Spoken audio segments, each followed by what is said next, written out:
¿Qué tal? Buenas noches. Comienza un nuevo programa de Cuestiones y Contrapunto.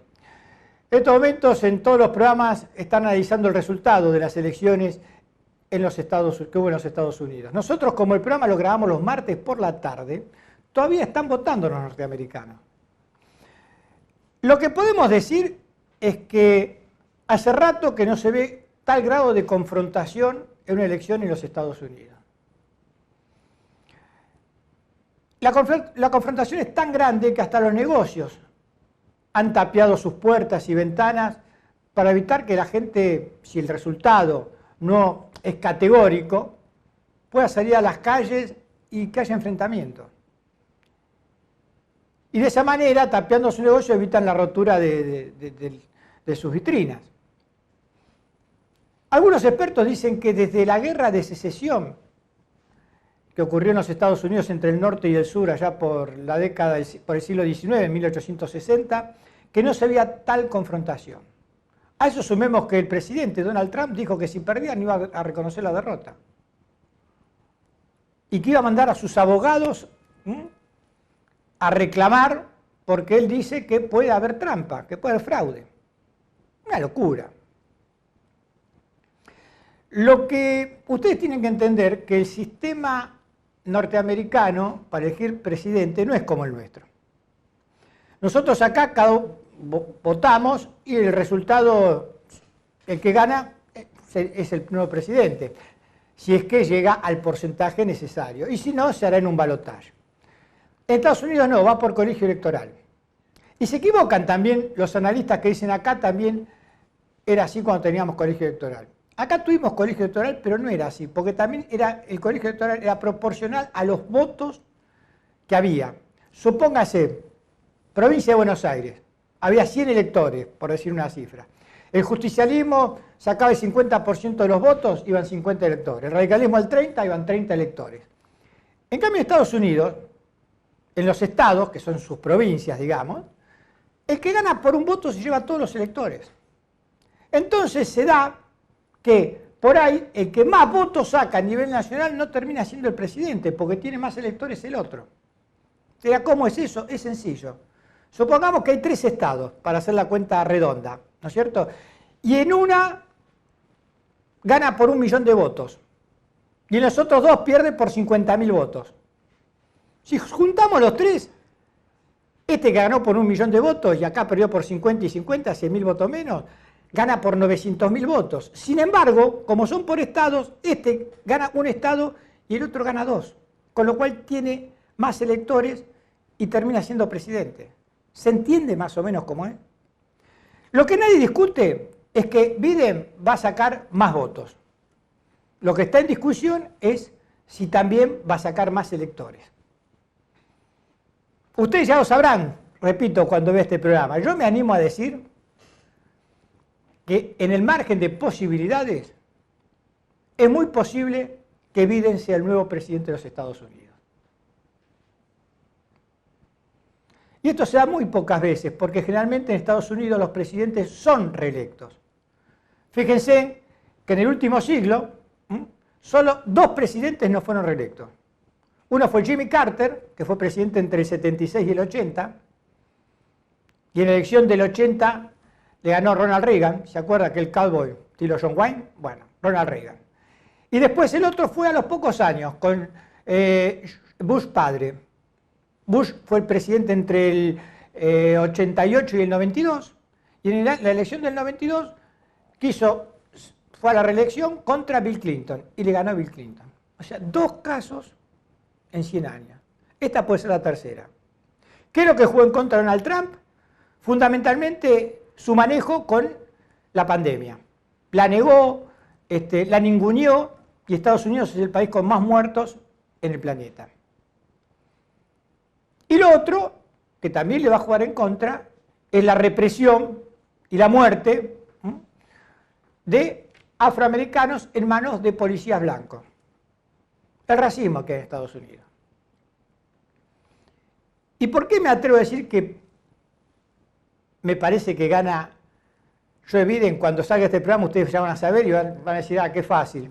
Ya sabemos todos que ganó Biden, y si gana Trump, van a decir, ¿cómo dice que gana Biden si ganó Trump? Bueno, no importa. porque ha sido mucha la cantidad de americanos que fueron a votar anticipadamente. Cerca de 100 millones de norteamericanos votaron anticipadamente. Y cuanto más gente vota, menos chances tiene el Donald Trump.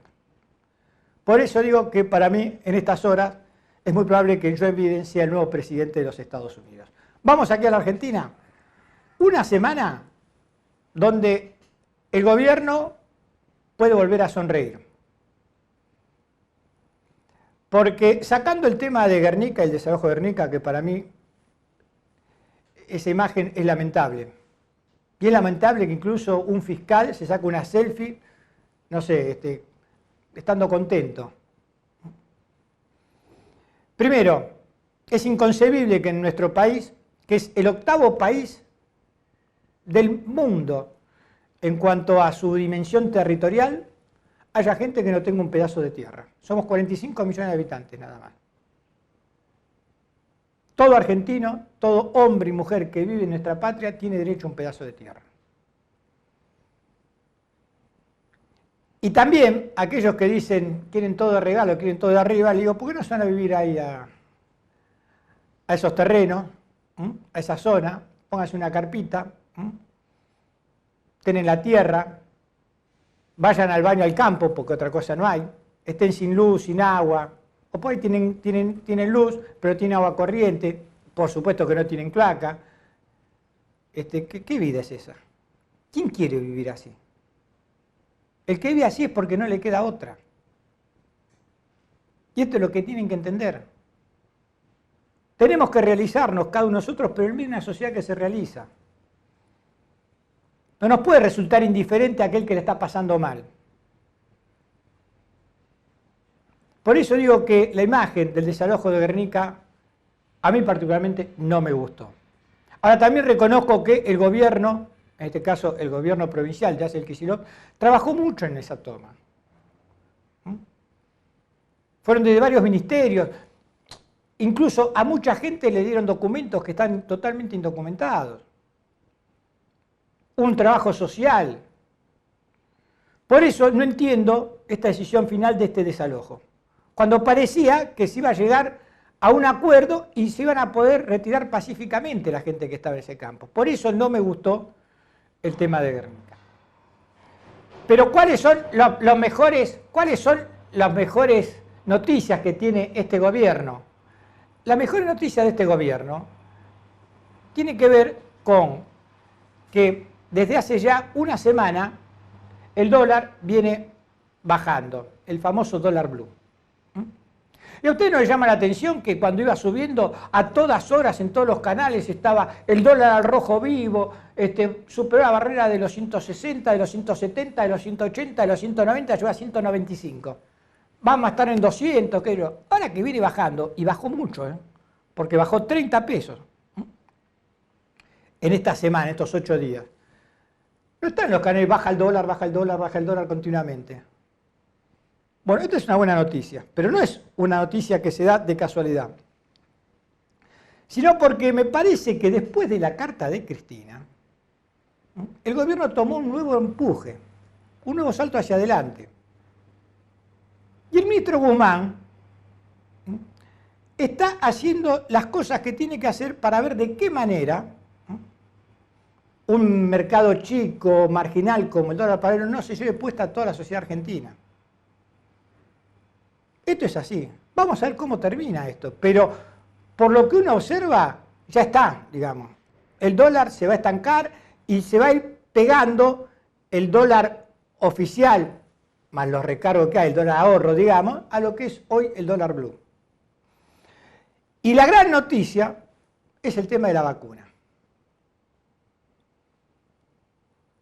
Carla Bisotti viajó a Rusia, esto nos enteramos la semana pasada, porque cuando se fue en secreto, y fue a ver in situ cómo estaba el tema de la vacuna rusa. Y nos enteramos de que para diciembre ya vamos a tener acá la vacuna, que a lo sumo los primeros días de enero estarán vacunándose en primera instancia los factores de riesgo, y más adelante el resto de la población. Esta es una muy buena noticia, da mucha esperanza esto. Porque de la manera en que la Argentina va a poder recuperarse económicamente es terminando con la pandemia. Y la única forma de terminar con la pandemia es teniendo la vacuna. Si no está la vacuna y sigue la pandemia, no hay recuperación económica posible. El mundo se ha desplomado, no la Argentina. Por eso digo que esta es una muy buena noticia. Por supuesto que van a salir los antivacunas, aquellos tontos que dicen que como es Rusia, no sé, tienen miedo de inyectarse comunismo en las venas, qué sé yo. Bueno, tontos hay en todos lados. Parafraseando a Bill Clinton, es la vacuna, estúpido. ¿Qué querés que te diga?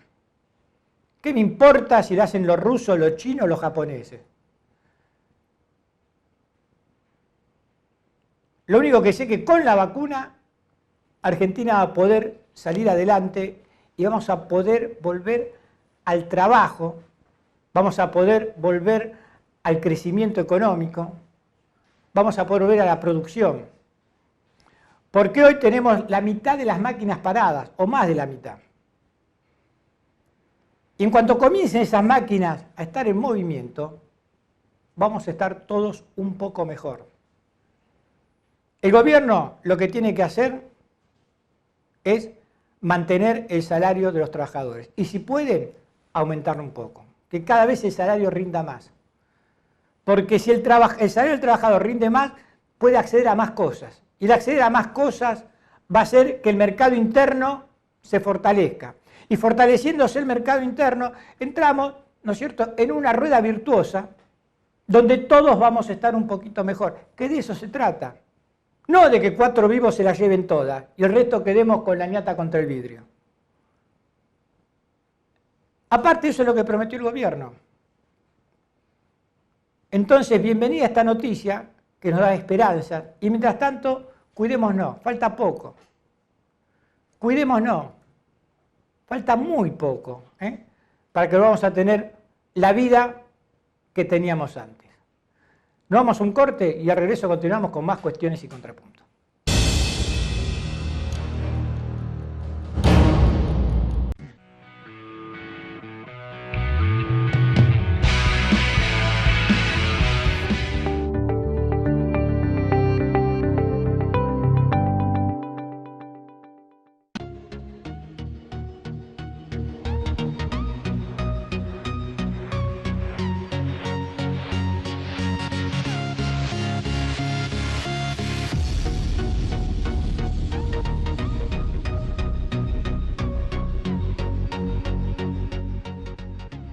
Nuestro municipio tiene muchos espacios para disfrutar. Por eso lanzamos Disfruta Morón, una aplicación muy simple en la que vas a poder saber en tiempo real y antes de llegar cuánta gente hay en cualquier plaza de la comuna. Municipio de Morón, corazón del oeste. Te presentamos Doctor Osdepim, un servicio de nuestra obra social, por el cual podés comunicarte con un médico a través de videollamadas las 24 horas del día, los 7 días a la semana. Baja la aplicación y sumate a la telemedicina a través de tu consulta médica online sin salir de tu casa. Osdepim, te estamos cuidando.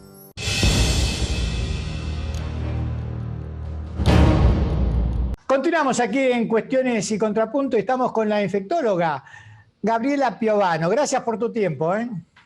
No, gracias a vos, Carlos. Muchas gracias. ¿Se te nota en la cara una alegría? ¿Será por las noticias de estos últimos días con respecto a la vacuna? Bueno, en realidad hay algunos testimonios fílmicos que acreditan que la doctora Piovano se había anticipado a que en estas épocas ya íbamos a estar, digamos, con mayores certezas, porque, bueno, en diciembre finaliza la fase 3 de no solo la vacuna rusa, ¿no es cierto?, sino también las de Oxford, la de Alemania, que es la de Pfizer, etcétera, etcétera, con lo cual vamos a tener la posibilidad de comparar, ¿no es cierto?, lo que es la eficacia de cada una y la seguridad, con lo cual, digamos, esperamos tener la posibilidad de inclusive más allá de la rusa, tal vez de contar con 2 o 3 tipos de vacunas y entonces rápidamente llegar a un número mayor del 60% de la población vacunada, lo cual nos daría la famosa inmunidad de rebaño, ¿no es cierto? Así que obviamente que se estén, digamos, adelantando los pasos para garantizar que en el caso de ser realmente potentes, contemos con esas vacunas, obviamente es muy auspicioso para nosotros, ¿no? Si tomamos en cuenta que la aparición del COVID allá en China fue hace un año, ¿no? Es increíble el logro de la ciencia que en un año pueda lograr una vacuna cuando todos los estudios indican que a veces tarda 6, 7, 8 años, ¿no? Y a veces tampoco se logra. Más. Pero vos fijate que con respecto al HIV, al SIDA, ¿no? Que fue como la otra pandemia, digamos, de la modernidad, se tardó 4 años, digamos 2 años en saber qué era lo que lo ocasionaba, 3 años más para tratamientos, y fíjate que para febrero de este año estábamos teniendo una conversación con el doctor Sued porque la vacuna contra el HIV iba a entrar en fase 3. O sea que casi que 40 años después, no casi, 40 años después aparece entonces la solución. Y nosotros, como vos bien decís, a mí me gusta resaltar que fueron 365 días, ¿no? Para tener entonces entre manos una solución definitiva. Por eso cuando la gente se siente embolada y esta cosa de la cuarentena eterna y todas esas cosas, ¿no? Porque ahora viste que estaban los anti-cuarentena, ahora vamos a tener los antivacunas, ¿no?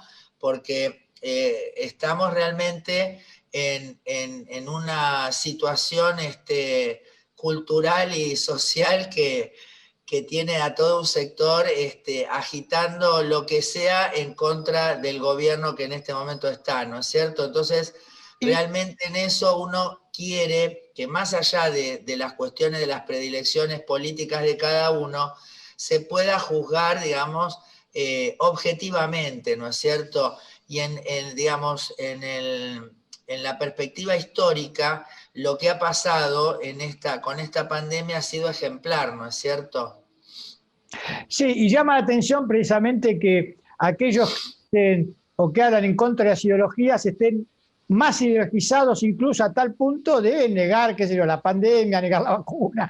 Es increíble, pero bueno, llama la atención esto. La verdad que llama la atención, porque ya es una cuestión hasta psiquiátrica, no sé. No tiene... el tema es cuando se hagan cargo de alguna forma de lo que se dice y de lo que se ha hecho. Yo creo que por lo primero que tendríamos que empezar es por lo que se ha hecho, que es obviamente revisar qué pasó con Rubinstein, con las vacunas vencidas, con las vacunas detenidas en la aduana, con un aumento en la mortalidad estrepitoso el año pasado a 32.000 muertes relacionadas con la vacuna, o sea, con la gripe, perdón, o sea, directamente con esa falta de vacuna, ¿no? Entonces, empezar por los que fueron funcionarios que tomaron decisiones y formaron parte de manejos que han llevado entonces a daños concretos a las personas, ¿no es cierto? En ese caso lo podríamos certificar. Pero después seguí por los comunicadores y por los que habitan en las redes que sin ninguna responsabilidad, sin ningún tipo realmente de contemplación, ¿no? Porque yo vuelvo a insistir, en este caso de la pandemia no estábamos confrontando modelos económicos o modelos de autos o qué equipo de fútbol nos gusta más. Realmente estamos hablando de la vida de la gente que amamos. Sí, discúlpame, también con un nivel de hipocresía muy alto, porque cuando por un lado estaban con que había que abrir todo, después ponían cada circunstancia diciendo la cantidad de muertos que hay, ¿no? Y el fracaso, digamos, es una cosa, la verdad que alguna vez se va a estudiar esto también, ¿no es cierto? Que es la agenda de los medios, ¿no? Y cómo... Bueno, lo que pasa es que hay que hablar... punto penetran en algún sector de la sociedad. Lo que pasa es que hay una cuestión. Primero, te enseñan a que son indiscutibles, ¿no es cierto? Lo que aparece, acordate que nuestras tías decían, ¿no? Si está en la tele, si la tele lo dijo, y la gente no tiene conciencia de que realmente no existe un organismo regulador de lo que se dice en la televisión. De hecho, en los medios, ¿no? De hecho, cuando ahora surgió de la ley de medios que exista entonces un contralor, y bueno, y ahora último, cuando se habló de un observatorio, ¿no? O sea, ni siquiera algo que tuviera poder de sanción ni nada de eso, pero sencillamente, ¿no? O sea, no ser víctimas de la información que está malversada. Bueno, se armó un despelote, ¿no? Porque algún trasnochado cree que justamente, ¿no? Enseguida se enarbola la libertad de expresión, que vos decís, pero entonces vos querés la libertad para que te mientan, porque digo, o sea, la gente ni siquiera llega a entender, pues se ha empobrecido tanto a un sector de la población, no a todos, pero a un sector de la población se le ha empobrecido su capacidad de discernir, ¿no es cierto? Sabés que tengo una colega, por ejemplo, que me llegó a confesar que cuando empezó todo esto estuvo unos días creyéndose que, porque le habían dicho que los chinos vinieron y se compraron todos los barbijos de Argentina y se los llevaron a China. O sea, vos date cuenta, ¿no? La persona de la que te hablo es una persona que es profesional de la salud,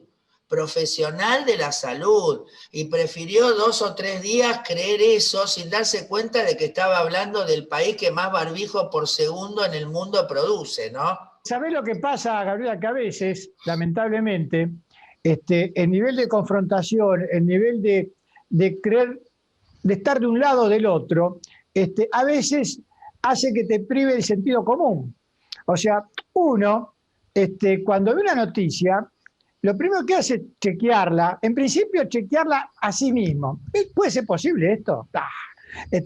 Después ir por las dudas a buscarla, y bueno, pero es un mecanismo, digamos, que es así. Ahora también hay una cosa que es real. En líneas generales, la gente busca también lo que reafirme ya su posición.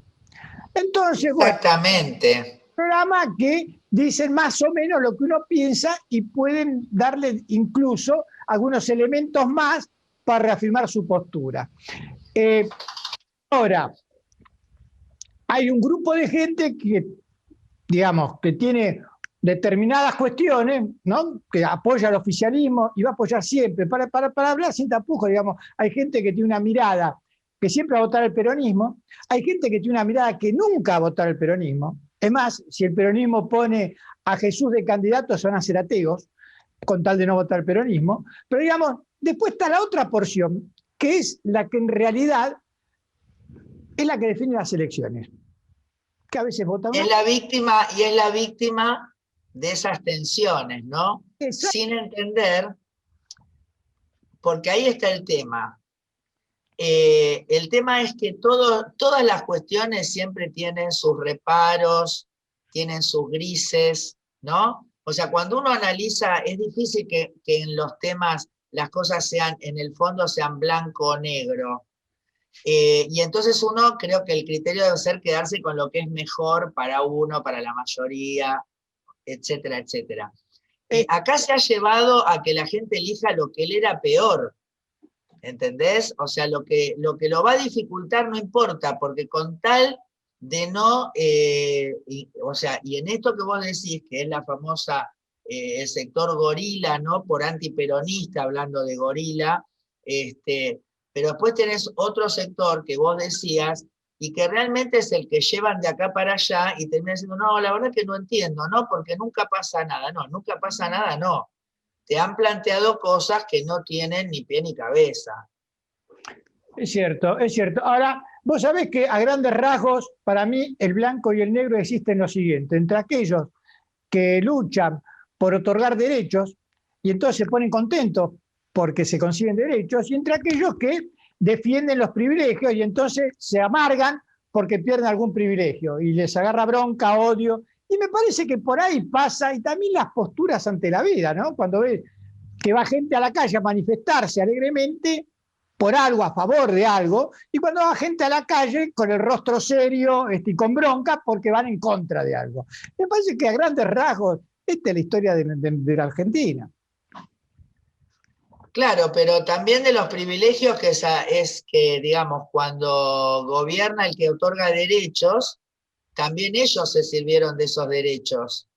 Porque esto es lo triste, ¿no? cuánta, por ejemplo, en relación a la discusión de la grieta con el gobierno anterior, cuánta gente amiga que es gay, por ejemplo, que hasta se ha podido casar o adoptar un chico, han estado en contra del gobierno anterior, han votado a Mauricio, que en algún momento dijo que eran enfermos, ¿no? Y entonces movidos por esta cosa del odio, de no, por ella, ni siquiera no entran, ahí no entran en categoría gorila, porque no es que están parados ahí por antiperonistas, sino porque se generó una antipatía, ¿no es cierto? Y una invisibilización de todas esas cosas. Entonces, ahí es donde uno dice, no como decís, el oligarca pobre, ¿no? El tipo que no tiene un mango y salió por Vicentín, ¿viste? Y bueno, etcétera, etcétera, ¿no? Eso pasa muchas veces. Gabriela, por último, porque ya han pasado algunos meses desde que aquel 19, parece ya lejano, 19 de marzo, que el presidente dictó la cuarentena, ¿no es cierto? El aislamiento obligatorio. Hoy, a 7 meses, 8 meses casi de esa fecha, ¿qué crees que se hizo bien y qué crees que con el diario del lunes que se hizo mal? Bueno, yo creo que se hizo bien lo de cerrar tempranamente porque fue lo que posibilitó, por un lado, no tener muertes enseguida o, digamos, una crisis rápidamente y masiva, digamos, y nos dio tiempo entonces, primero, obviamente, evitar esos daños y además fortalecer el sistema de salud y ordenarse un poco, pero desgraciadamente lo que no se logró fue que realmente la población comprendiera de qué se trataba el fenómeno y ganó, sobre todo para el interior del país, ganó esa postura anticuarentena, negacionista de la pandemia, y entonces cuando, porque justamente no circuló el virus, porque se había cerrado tempranamente, se abrió, la gente corrió a reunirse, a hacer bailes, a hacer asados, etc. Y hoy lamentablemente está explotado el interior. Fíjense, ahora sale de la localidad de Balcarce, ¿no? Tandil, Bragado, Mar del Plata, y bueno, y después el país, ¿no? Con Jujuy a la cabeza, cómo se tuvo que sentar Morales ahí, decir, ¿no?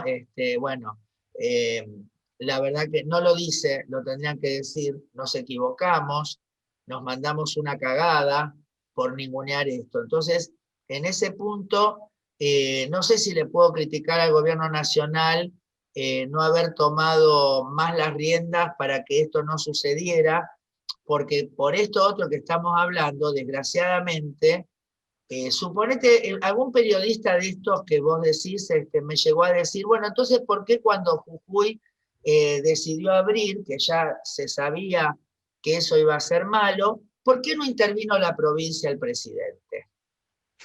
Imagínate, si hubiese intervenido la provincia, que si la hubiese intervenido y después no pasaba lo que pasó porque se evitó, porque se había intervenido, hubiesen dicho que se intervino y al final no pasó nada. Porque es la lógica de los hijos de puta, perdón, es la lógica de la ilógica. Es la lógica del tipo que en realidad tiene intereses que no los está revelando, y esto es lo que yo creo que le pasa a la gente. La gente, vos sabés que nosotros en nuestra formación católica, aunque no seamos creyentes, hay una formación católica que, por ejemplo, anula la palabra interés, ¿no? O sea, dice, no, vos sos un interesado, vos sos un está mal. Entonces el pueblo dice, no hay que ser interesado, no hay que tener interés. La tele que le dice, ay, no hay que tener interés, pero no le dice que le lleva tal, que le habla de tal cosa, porque le pagó por atrás para que vaya a hablar de tal cosa. O sea, los medios tienen interés, los que hablan tienen interés, y los que reciben también tienen interés, nada más que no se dan cuenta de esto, ¿no? A veces no solo aunque sí muchas veces es cuestión de plata, a veces no solo es cuestión de plata, son también acciones, son miradas hacia la vida y hacia el otro, ¿no? Digamos, en tratar de ver al otro, ¿no es cierto?, la empatía con el connacional o la no empatía, ¿no? si la vida es en conjunto o si la vida es una cuestión individual donde cada uno hace lo que puede y punto. Y Claro, pero perdóname, dos cositas. Eso que decís es verdad, porque la vez pasada hablábamos de la anécdota porque en la época de Cristina, que siempre se habla de los planes, de esto y de aquello, los más planeros han sido siempre las grandes empresas, las que no pagan la luz, no pagan el gas, se les subsidia el sueldo de los empleados, se les subsidia a veces la falta de venta.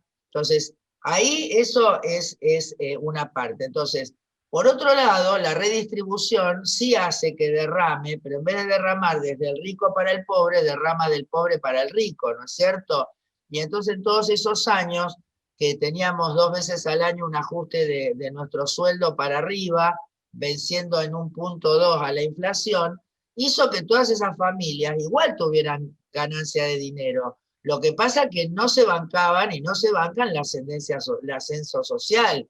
O sea, una señora decía, yo, desde que me enteré que mi portero va a París, yo no voy más a París.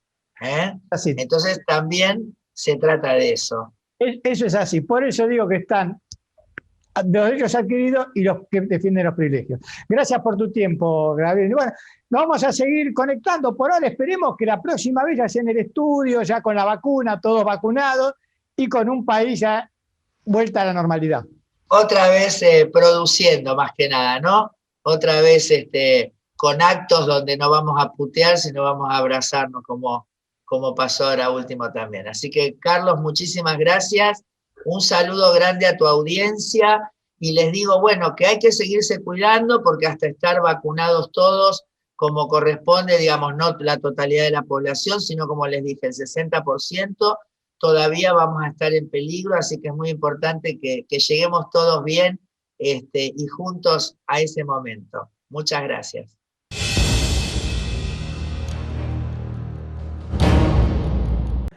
Y continuamos aquí en Cuestiones y Contrapunto y nos vamos a nuestra habitual recorrida por el conurbano bonaerense. Nos fuimos a Morón, donde allí el intendente Lucas Gui y la directora del Organismo de Integración Social, Romina Barrios, pusieron en marcha tareas de limpieza y mantenimiento que realizará la cooperativa María Teresa en los barrios Carlos Gardel y Presidente Sarmiento.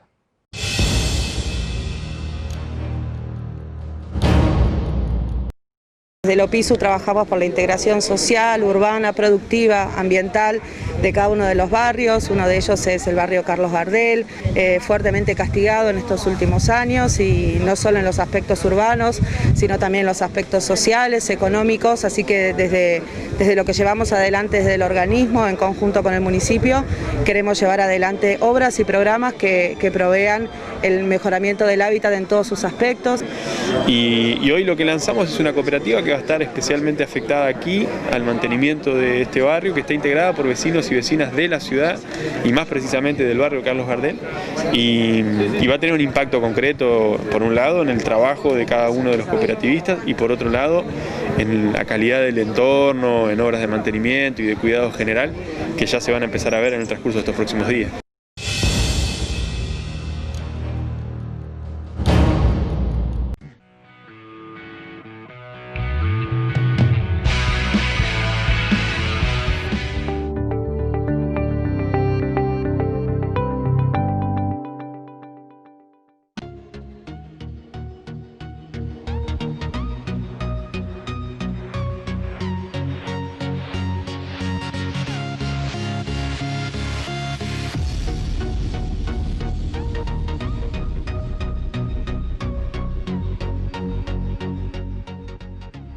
Sumate a la telemedicina a través de tu consulta médica online. OSDEPIM, te estamos cuidando. Nuestro municipio tiene muchos espacios para disfrutar. Por eso lanzamos Disfruta Morón, una aplicación muy simple en la que vas a poder saber en tiempo real y antes de llegar cuánta gente hay en cualquier plaza de la comuna. Municipio de Morón, corazón del oeste.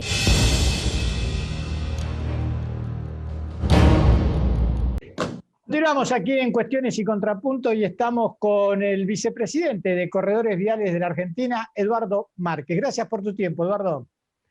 Hola, ¿cómo estás? ¿Cómo andas, flaco?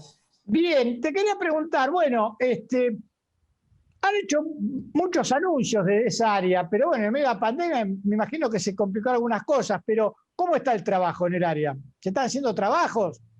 Sí, claro, sí, estamos trabajando y estamos a un mes de haber recibido una autopista muy emblemática y muy importante para la República Argentina, porque estamos hablando nada más y nada menos que de la Ruta 9, que comunica Córdoba con Rosario y con la ciudad de Buenos Aires, ¿no? La entrada por el norte de Gran Buenos Aires. Digo, hoy es una ruta que es muy importante, es una autovía muy significativa para el Estado argentino, para Vialidad Nacional. En este caso es un desafío que estamos tomando porque también es la liquidación de la primera de las 5 PPP, participación pública-privada, que en su momento armaron Dietrich y Guasel, digamos, ¿no? Y compañía, aquel emprendimiento que fracasó, que terminó, por el costo del financiamiento internacional que tuvo la Argentina, con aquel traspié en la última parte del gobierno de Macri. Ustedes saben esa profunda devaluación que sufrió el peso argentino, hizo inviable el financiamiento internacional para estas PPP.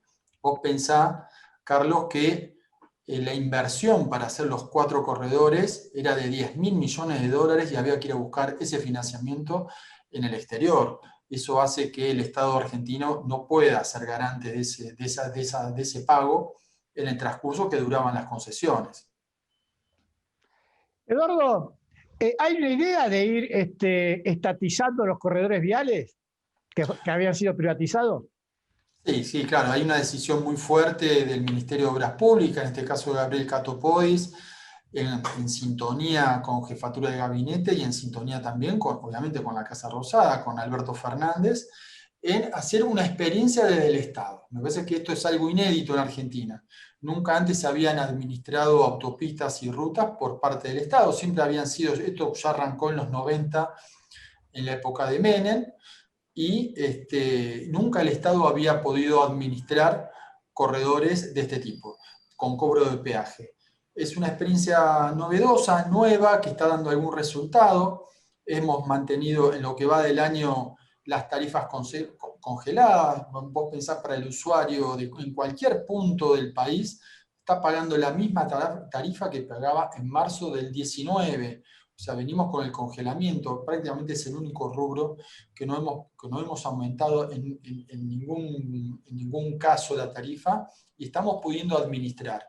Eso es importante. Lo más importante que quizá a la gente le interese saber es que hemos logrado la inversión del Estado, el famoso subsidio del Estado, en el mantenimiento de las rutas, que ese era el gran negocio que también tenían los privados. Los privados se quedaban con el peaje, ¿no? Con el cobro del peaje y también con el subsidio por el mantenimiento de las rutas. Entonces, eso hacía un paquete de dinero. En el caso de corredores viales estamos hablando de casi 10.000 millones de pesos al año que se pagó en el último año del 2019 de la gestión de Mauricio Macri.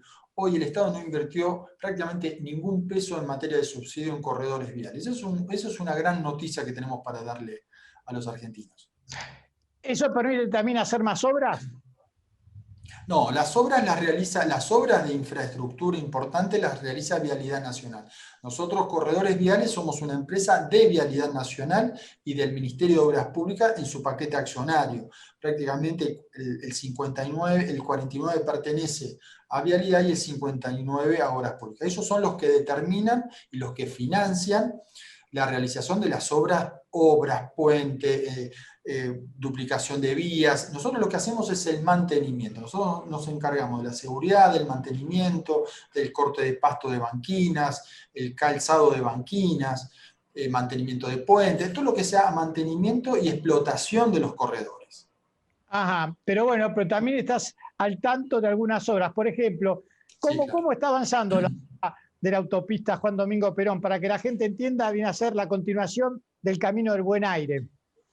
Claro, no, esa es una obra muy importante, es un tercer anillo muy importante del conurbano, está avanzando muy bien.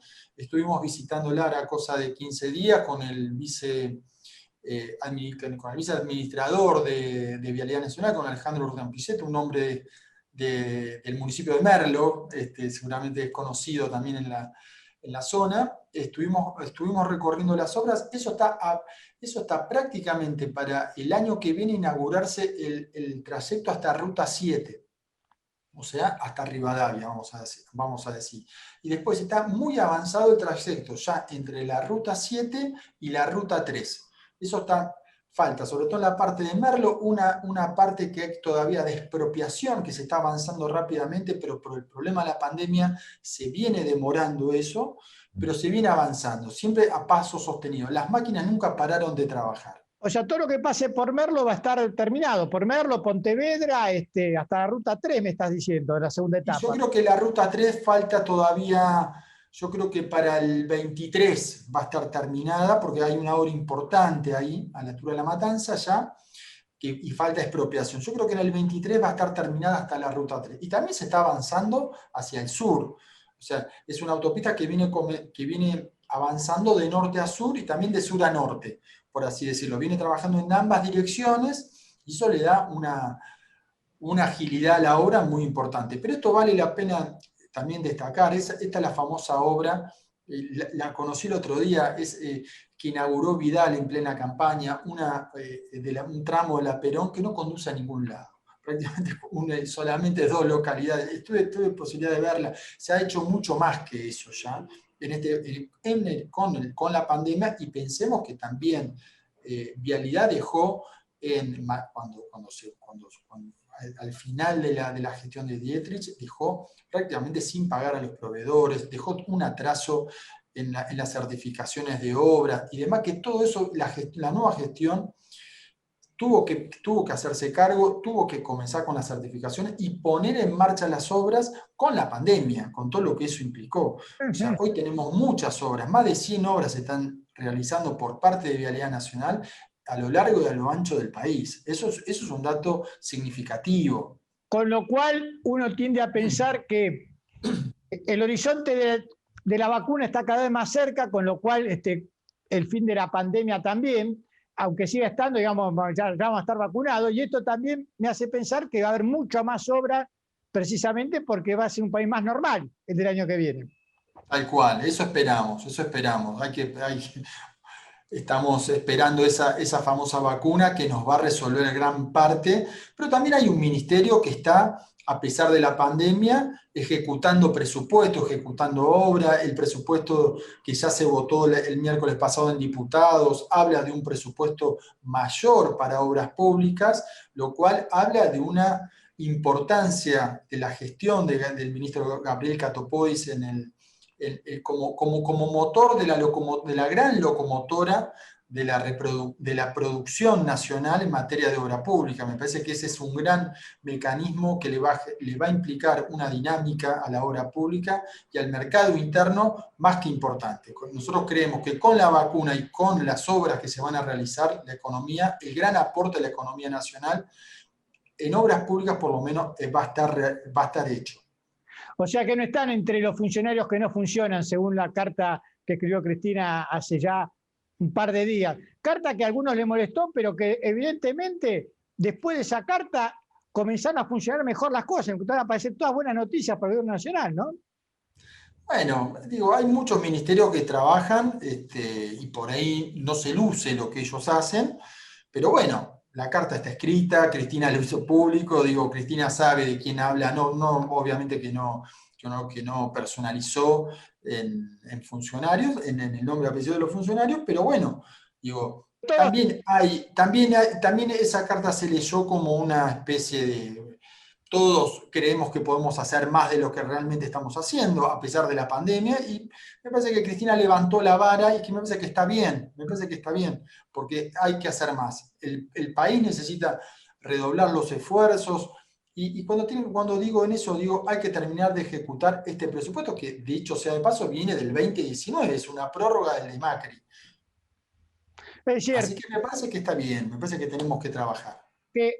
¿A qué funcionario se refirió Cristina? Pero bueno, Eduardo, te saco un poco de tu función y vamos a hablar un poco de política local, de 3 de febrero, ¿no es cierto? 3 de febrero, si bien el año pasado ganó el Frente de Todos a nivel nacional y a nivel provincial, a nivel local se impuso quien es el intendente y sigue siéndolo, hombre de Cambiemos, ¿no? Diego Valenzuela. ¿Cómo está hoy el peronismo de 3 de febrero, entendiendo que el peronismo de 3 de febrero es, digamos, el eje principal de lo que es el Frente de Todos, ¿no es cierto? Claro. Mira, el peronismo me parece que está tratando, primero tiene algunas cuentas pendientes, ¿no? Con la sociedad. Me parece que el peronismo tiene que hacer no digo una autocrítica, pero sí digo alguna reflexión de por qué se perdió una elección, que cuando evidentemente más de 10.000 vecinos deciden votar por un presidente, por un gobernador del Frente de Todos y eligen otro intendente que no es el del Frente de Todos, evidentemente algo hicimos mal. Algo el peronismo hizo mal. Y en eso me parece que hace falta una revisión sin flagelarse, sin tampoco pegarle a nadie en esto, pero me parece que hace falta tener una lectura crítica, por lo menos, de en qué cosa se falló. Me parece que en eso el peronismo local todavía tiene una posibilidad. El año que viene hay una revancha, que es una elección, si bien es de medio término, donde no se define el departamento ejecutivo del municipio, hay una posibilidad del año que viene. Y está claro que eso hay que darlo hay que darse una discusión en el marco de todas las agrupaciones que componemos el Frente de Todos. Me parece que es la única manera de sintetizar ahí una discusión y poner un norte. Me parece que el vecino de 3 de febrero está necesitando una opción al intendente Valenzuela, una opción más que ganadora, una opción en poder, que pueda confiar y que vuelva a enamorar de una propuesta válida para un distrito que tiene tanto por hacer. Me parece que es un distrito que está todo por hacerse y que el peronismo debe poder interpelar y debe ser capaz de ponerse al frente de ese debate. Sí, creo que tiene que tener una mirada también el peronismo hacia la clase media, que es en realidad la mayoría del distrito de 3 de febrero, amplios, entre los dos corredores, digamos, los dos ferrocarriles, el Urquiza y el San Martín, sumar después Villa Borges, Martín Coronado. Ciudadela es un barrio de trabajadores, pero digamos, o sea, 3 de febrero, si bien tiene algunas zonas complicadas, son las de menos, ¿no? Si bien hay necesidades también, gracias a Dios son los menos, digamos. Creo que tiene una mirada 3 de febrero hacia esa clase media que, bueno, en las últimas elecciones no la ha tenido, no me refiero al año pasado, sino en las últimas 6 o 7, porque hace rato que el peronismo local, por lo menos, no gana en 3 de febrero. Claro, sí, me parece que hace falta, obviamente que es como vos bien anunciás, digo, y lo describís perfectamente, no hace falta agregar nada, es un municipio de clase media, trabajador, bueno, que hoy está padeciendo, ¿no?, de los efectos colaterales de la pandemia, muchos cuentapropistas, muchos comerciantes que no han podido trabajar, que no han podido desarrollarse el año como tenían previsto, con todas las complicaciones, con todas las cuentas pendientes que cada familia tiene, ¿no? Desde la obra social, digo, la cuota del colegio de los chicos, etcétera, etcétera. Todo eso ha generado un problema en 3 de febrero y que hoy el intendente no tiene mejor opción que traernos como regalo de fin de año el estacionamiento medido para las localidades principales. Entonces, sin entrar y derramar en críticas, me parece que hace falta que un peronismo que tenga una mirada fresca de esta realidad. Me parece que eso es lo que le está faltando hoy a este peronismo de 3 de febrero, y una vez que empiece a interpretar estas necesidades, me parece que la gente se va a ver reflejada y se va a volver a enamorar de una propuesta peronista local que valga la pena ser votada. Me parece que es eso lo que necesita. No es tan difícil, no es tan complejo, no hace falta traer grandes estadistas para darnos cuenta de cuál es el problema hoy que tiene 3 de febrero y su gente. Eduardo, gracias por tu tiempo. No, gracias a vos como siempre, Carlos. Te mando un abrazo. Estamos viendo. Bueno, y pasó cámaras de cuestiones y contrapunto Eduardo Márquez. Vamos a un corte, no se vaya. Al regreso continuamos con más cuestiones y contrapunto.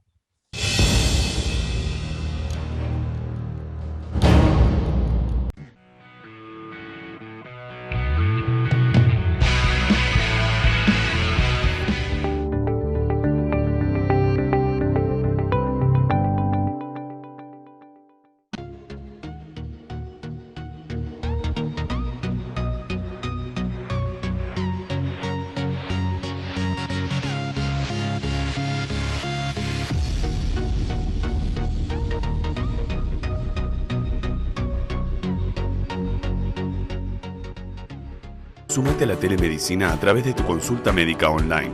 OSDEPIM, te estamos cuidando. Nuestro municipio tiene muchos espacios para disfrutar. Por eso lanzamos Disfruta Morón, una aplicación muy simple en la que vas a poder saber en tiempo real y antes de llegar cuánta gente hay en cualquier plaza de la comuna. Municipio de Morón, corazón del oeste. Estamos con Jorge Ceballos. Gracias por tu tiempo, Jorge. No, gracias a ustedes.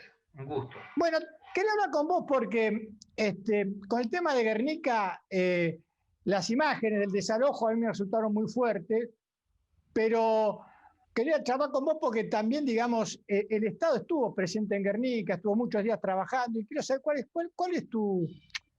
A ver, ¿qué es lo que vos pensás que pasó ahí en Guernica? Mirá, cuesta dilucidar por qué fueron para atrás en una negociación que estaba muy encaminada. Estaban ya por firmar un acta, habían tomado las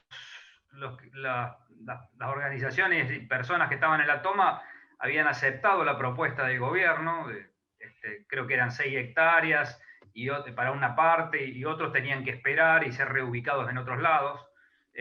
Así que bueno, eso se debatió en los distintos barrios que había constituidos ahí.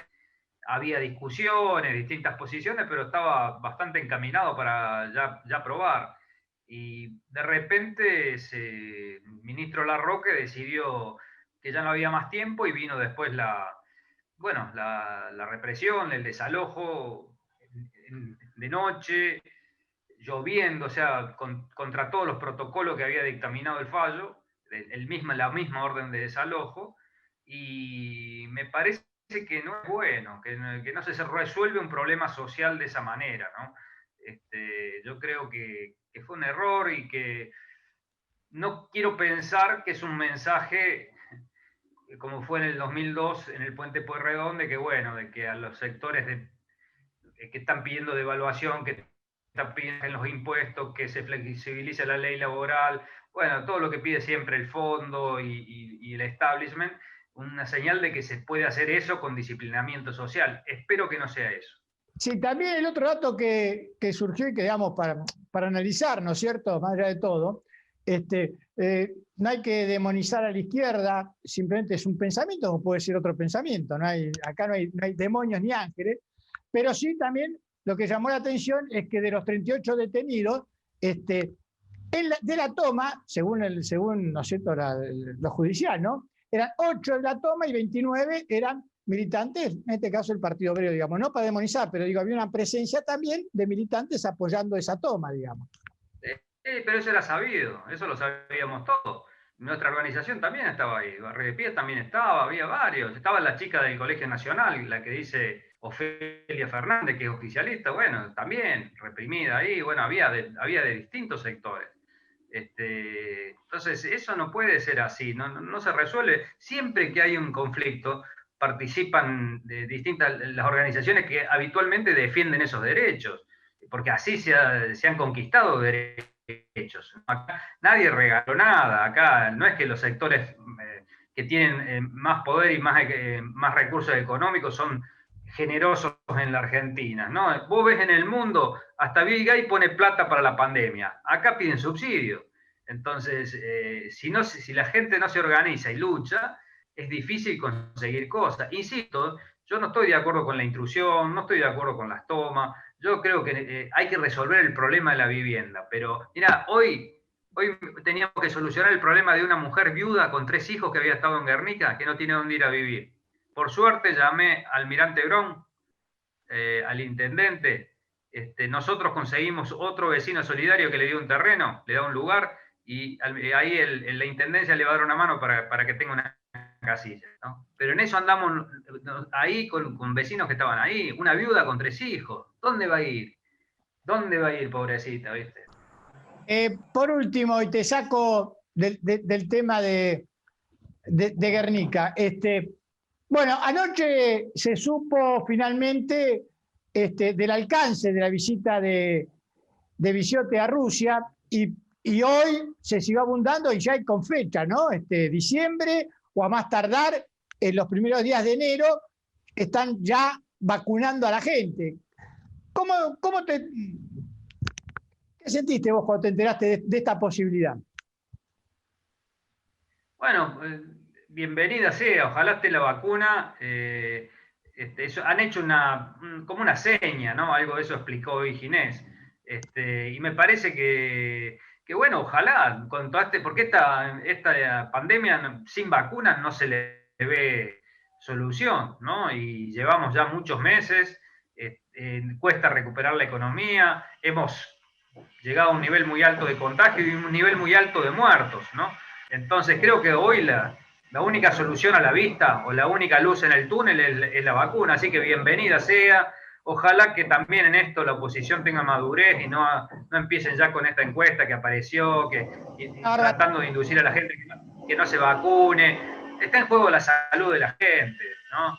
Entonces, la verdad que tienen que tener un poquito más de responsabilidad y un poquito más de humildad respecto a que parte de la crisis económica que hoy se vive, además de la pandemia, esencialmente tiene que ver con la gestión de ella, porque la Argentina tuvo mucha mala suerte. Le tocó la pandemia y le tocó más que antes, la verdad. Así que tendría que ser un poco más humilde. Jorge, gracias por tu tiempo. No, gracias a ustedes, es un gusto. Esperemos que la próxima vez podamos vernos en el estudio. Ya vacunado, yo ya me contagié. Ya vacunado. Bueno, y pasó por las cámaras de Cuestiones Sin Contrapunto Jorge Ceballos.